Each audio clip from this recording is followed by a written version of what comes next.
구구절절 주련 이야기. 오늘은 경상북도 영천에 있는 은혜사로 가보겠습니다. 은혜사에 가면은 설선당이라고 있습니다. 크게 불법을 보호하는 사람은 스님들의 허물을 보지 않는다. 우리는 남의 허물을 얘기할 때 아주 가장 재미가 있습니다. 아주 신이 나죠. 남의 좋은 점보다는 안 좋은 점을 얘기를 할 때 아주 기분이 좋고 떠들썩합니다. 근데 이게 업이 많은 사람은 남의 장점보다는 이상하게 단점이 잘 보여요. 좋은 점보다는 나쁜 점이 많이 보입니다. 그런데 크게 법을 보호하는 사람은 이 스님들의 허물을 보지를 않는다는 겁니다. 부처의 눈에는 돼지도 부처로 보이고 돼지 눈에는 부처님도 돼지로 본다고 그랬습니다. 선업이 많은 사람은 다른 사람의 장점만을 보이고 늘 좋고 반가운데 늘 단점이 잘 보이는 사람이 있어요. 그러면 내 업이 그러하기 때문에 그런 것이 잘 보인다, 이렇게 얘기를 합니다. 선지식은 능히 물정을 잘 다스린다. 부부 간에도 이게 자꾸 티격태격하게 하는 경우가 있습니다. 부부 간이나 형제 간이나 친구 간이나. 그럼 자꾸 점점 멀어지죠. 나중에는 영원히 헤어지는 수도 있습니다. 그러나 좋은 사이에는 자꾸 나쁜 거는 안 보이고 좋은 것만 보이거든요. 그러면 자꾸 좋은 정이 생기게 되고 자주 만날 일이 있고 행복하게 살 수가 있습니다. 선지식은 등이 이 물정을 다스린다 그랬는데, 어떤 상황이나 상태를 갖다가 물정이라고도 하지만은 사람의 마음을 인정을 물정이라고도 합니다. 이 세상 실태가 됐던 사람의 마음이 됐던 간에 선지식은 능히 물정을 잘 다스린다. 백전영웅 지불법하나니, 수없이 그 어려운 가시밭길을 헤쳐나온 사람은, 영웅은 불법을 안다. 굉장히 많은 뜻을 함축하고 있습니다. 불법을 한마디로 뭐라고 그럴까요? 불법은 무아사상입니다. 모든 물질은 인연에 의해서 만났다가 흩어진다고 하는 사상입니다. 근데 우리 모든 중생들은 내가 있다고 생각을 합니다. 유물론적인 생각을 가지고 살고 있어요. 그래서 나를 위해서 화를 내기도 하고 죄를 많이 짓기도 합니다. 그러면 백전영웅은 불법을 잘 안다 그랬는데, 그럼 불법은 공으로 들어가는 겁니다. 이 공문으로 들어가는 것이 불교인데, 이것을 모르면은 평생 불교를 믿어도 그건 헛일입니다. 시며 공으로 상응하면, 마음이 공으로 더불어 상응하면은 기해 찬예에 하우 하힐이요. 어떤 사람이 나를 욕하거나 칭찬을 하거나 그 말에 따라서 무엇을 근심하고 근심하겠느냐. 공인데, 내 마음이 공인데 뭘 남의 말에 따라 가지고 걸려들어 가지고 기뻐하고 근심하겠느냐. 신여 공으로 상응하면, 몸이 공으로 더불어 상응하면은 도해 양도에 내 얼굴에다가 화장을 해주던 상처를 내든 거기에 무슨 하고 화상이리요. 무엇을 괴로워하고 무엇을 상처를 받겠느냐.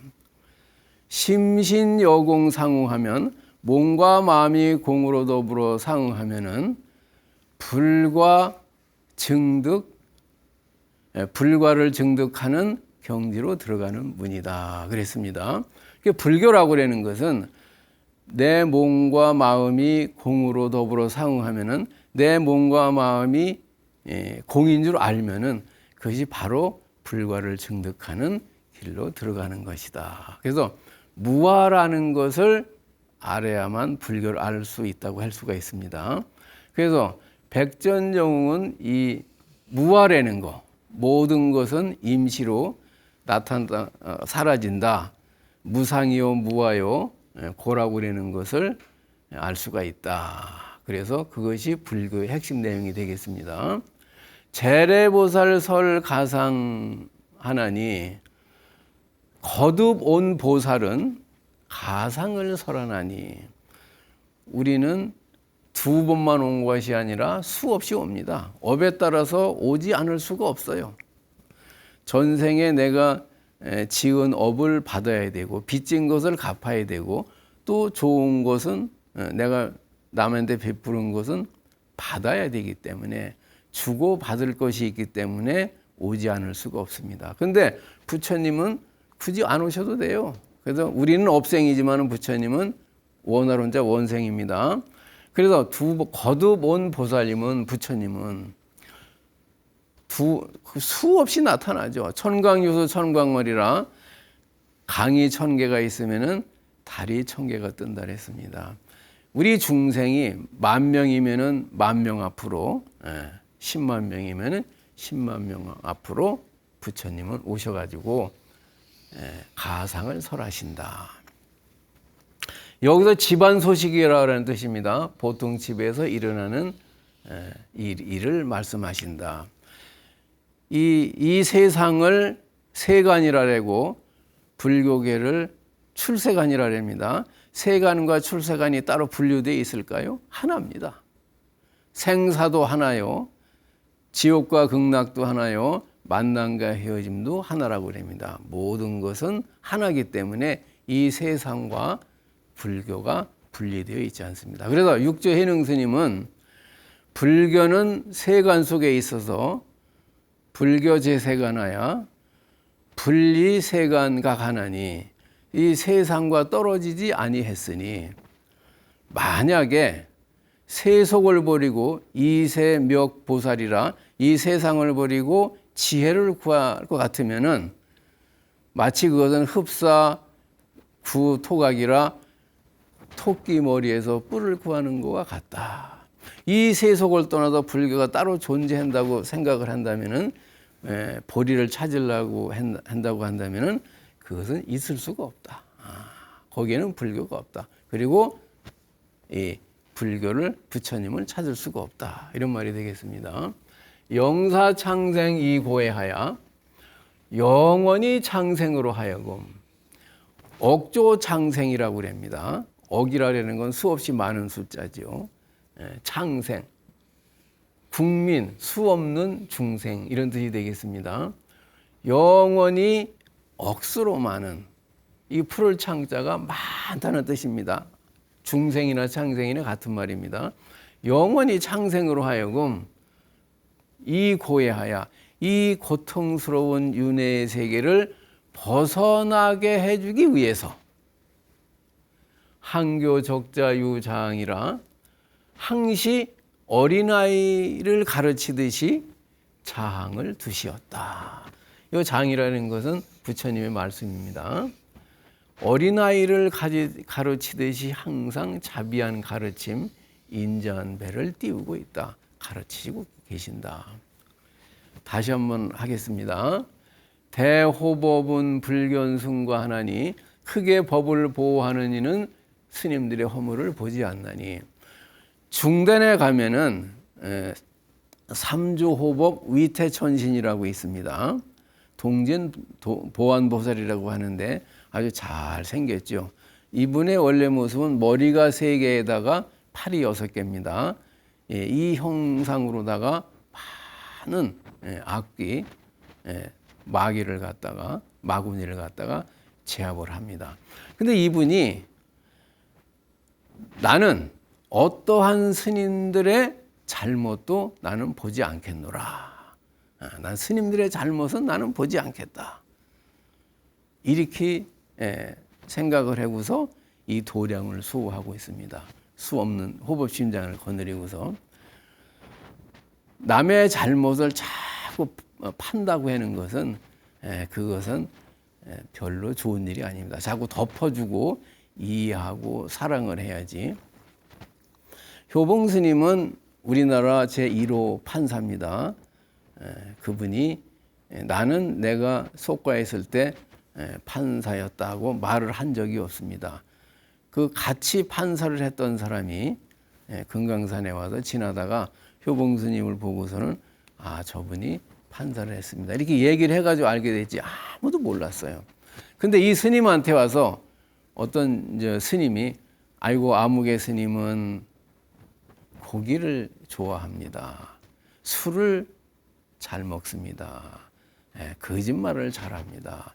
여자를 가까이 합니다. 이렇게 자꾸 와서 얘기를 해요. 그 가만 놔두면 안 되겠습니다. 그러니까 효봉 스님이 그래 술을 마신다는 말이지 담배를 피운다는 말이지 거짓말을 많이 한다는 뜻이지. 예 이놈아 너나 잘해라 이놈아. 너는 무슨 네 할 일을 해야 되지 남의 그 허물만 들추고 다니느냐. 우리는 내가 할 일도 다 할 수가 없습니다. 바빠서 남의 허물을 볼 시간이 없어요. 그래서 이제 남의 허물을 보지 말라 이렇게 남의 허물을 보지 말라는 스님이다. 호가 효봉 스님한테 붙었다고 합니다. 어쨌든 우리는 남의 잘못을 파헤치기보다는 자꾸 잘못을 지적해주고 격려해주고 칭찬해서 같이 극락세계로 가야 되겠습니다. 크게 법을 보호하는 이는 스님들의 허물을 해치지 않는다. 파헤치지 않는다. 선지식인 등이 만물을 갖다가 잘 조절할 줄 아나니 백전영웅은 지 불법이라 수없이 난관을 극복한 이런 영웅들은 불법을 잘 안다. 공사상을 잘 안다. 이런 뜻이 되겠습니다. 재래보살 설 가상하야 거두보고 또 우리는 윤회를 합니다. 부처님은 수없이 만중생 앞에 나타납니다. 그래가지고 이 진리를 말씀하신다. 영사창생 이 고해하야 영원히 억조 창생으로 하여금 백성으로 하여금 수많은 중생들로 하여금 이 고해스러운 세계를 떠나게 하기 위해서 이고등락하게 하기 위해서 한교적자 유장이라 늘 이 적자라고 그러는 것은 뿔글 적자 아들 적자인데 어린아이들은 대략 옷을 벗고 삽니다. 그래서 어린아이를 갖다가 적자라고 그럽니다. 마치 어린아이를 가르치듯이 어린아이를 돌보듯이 그 어린아이는 잠깐만 보고 있지 않으면 일을 저지릅니다. 뜨거운지 더운지 뭐 위험한지를 모르고 막 기어다니기 때문에 늘 관심을 가지고 이게 쳐다보고 있어야 돼요. 그래서 마치 그 어린아이를 가르치듯이 보호하듯이 자항을 두었다. 입이 쓰도록 고고정령한 말씀을 늘 하고 계셨다. 그 부처님이 고고정령하게 입이 닳도록 말씀하신 내용이 팔만대전경이 되겠지요. 그래서 부처님은 자항과 같다. 그래서 어린아이를 마치 가르치듯이 자항을 두었다. 많은 이게 반야 용선이 되겠죠. 반야 용선을 태워가지고 이 사바세계에서 극락세계로 태워가기 위해서 많은 가르침과 말씀을 두셨다. 이렇게 되겠습니다. 이 내용은 영천에 가면은 아주 유명한 절이 있죠. 영천에 가면은 은혜사라는 절이 있습니다. 그 설선당이라고 하는 선원인데 선방에 가면은 주련에 이 글씨가 있습니다. 자, 한 번 더 해석해 보겠습니다. 크게 법을 보호하는 이는 스님들의 허물을 파헤치지 않는다. 남의 잘못을 보지 않는다. 선지식은 등이 물정을 잘 다스리나니 백전영웅은 불법을 잘 안다. 불법을 잘 안다라는 것은 생사가 하나요. 천당과 지옥이 하나라는 걸 알아야지. 우리는 천당과 지옥이 둘로 나눠져 있는 걸로 생각을 합니다. 이것은 천당과 지옥은 절대 따로 있질 않습니다. 재래보살 설가상이라 거듭거듭 오는 부처님은 이 세속과 불교는 세관과 출세관은 따로 떨어져 있는 것이 아니기 때문에 여기서 가상이라는 이 세속의 일반적인 가정사가 바로 불법이라는 내용이 되겠습니다. 영원히 억조 창생으로 하여금 무수한 중생들로 하여금 이 고통스러운 세계를 벗어나게 하기 위하여 한교적 자유장이로다 항상 마치 어린아이를 돌보듯이 그렇게 자항을 두셨다. 수없는 관심을 가지셨고 말씀을 하셨고 몸소 실천을 보이셨다. 이런 뜻이 되겠습니다. 오늘은 영천에 있는 은혜사 설선당으로 가서 주련을 한번 해석해 봤습니다. 아주 내용이 좋습니다. 가슴에 담아두시고 늘 외우시면은 아주 좋을 것 같습니다. 오늘 고생 많으셨습니다. 고맙습니다.